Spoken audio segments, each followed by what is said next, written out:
Guys video শুরুতেই বলে রাখতেছি যে কোনো হেটার চোদার টাইম নাই। শোনো ভাই, আমাদের সোনার বাংলাদেশে বর্তমানে অনেক পাতি রোস্টার জন্ম নিয়েছে যারা মনে করো অন্যের পা চাইতে বড় হইতাছে। বলতে গেলে তাদের হোগার মধ্যে কোনো যোগ্যতাই নাই রোস্টিং করার, তারপরেও তারা নিজেদের দাবি করে যে বাংলাদেশের ক্যারেমিনাটি। যেমন ধরো উদাহরণ হিসাবে এই অ্যাডভান্স পোলাপাইন নামক একটা চ্যানেল আছে। বলতে গেলে ওর চ্যানেলে যে 50,000 প্লাস সাবস্ক্রাইবার আছে, এই 50,000 সাবস্ক্রাইবার মনে করো ভিক্ষা করে নিয়েছে অ্যাডভান্স গেমিং এর কাছ থেকে। আমি জানি আমার কথাগুলো অ্যাডভান্স গেমিং এর পোলাপানের হোগার ভিতরে গুলির মতো ঢুকতেছে। আবার এই ভোদাভান্স গেমিং এর কয়েকটা ভিডিওতে দেখলাম যে এই ভোদাভান্স পোলাপাইন বড় বড় রোস্টারদের নিয়ে কথা বলতেছে, এমনকি রোস্ট করতেছে তাদের কাছ থেকে অ্যাটেনশন পাওয়ার জন্য। কিন্তু সত্যি কথা বলতে ওরে কেউ চুদেও না এবং অ্যাটেনশন তো দূরের কথা। আবার তোমরা হয়তো ওর চ্যানেলে খেয়াল করলে দেখতে পারবা যে লাস্ট এক মাসে ও কোনো ভিডিওই আপলোড করে নাই, তাই তার চ্যানেলের ভিউজ বর্তমানে ডাউন। আর এখন যদি সে একটা নতুন টপিকে ভিডিও আপলোড করে তাহলে তো তার কোনো ভিউজই হবে না। তাই সে আই এম সজীবকে খোঁচা মেরে ভিডিও বানাইতেছে অ্যাটেনশন পাওয়ার জন্য, যাতে আই এম সজীব রিপ্লাই হিসেবে কিছু সুরে মারে আর অ্যাডভান্স পোলাপাইন কিছু ভিউজ পায়, এই আর কি।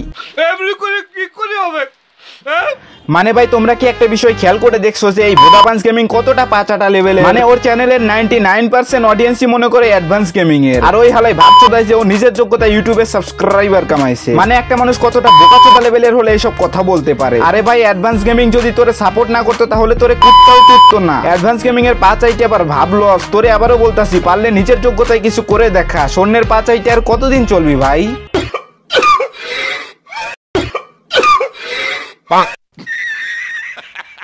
মনে করে একটা মানুষের কতটা ভিউজের অভাব হইলে এইরকম রোস্টারদেরকেই রোস্ট করে ভিউজ কামাইতে পারে। মানে এই বালবান্স পোলাপাইন চুদির ভাই ফারাবি এবং কেএস কিবরিয়া এবং আই এম সজীবের মতো ইউটিউবারদের পিছনে লাগছে, কারণ তার অন্যান্য ভিডিওতে কোনো ভিউজ নাই, তাই সে নিজেকে বোকাচোদা বানিয়ে ভিউজ কামানোর জন্য ইউটিউবারদের খোঁচা মারতাছে। কিন্তু সত্যি কথা বলতে গেলে আই এম সজীব এই বালবান্স গেমিং কে যে চুরে চুচ্ছে মনে করে একদম প্রেগনেন্ট বানাই দিচ্ছে।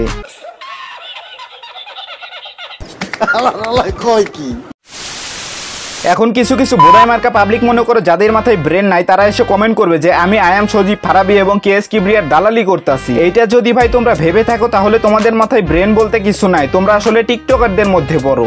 ঠিক বলেছো। যাই হোক গাইস, আজকের ভিডিও এই পর্যন্ত, দেখা হবে নেক্সট কোনো ভিডিওতে। আই হোপ তোমাদের ভিডিওটি ভালো লাগছে। ভিডিওটি ভালো লাগলে like comment share and subscribe করে দিও।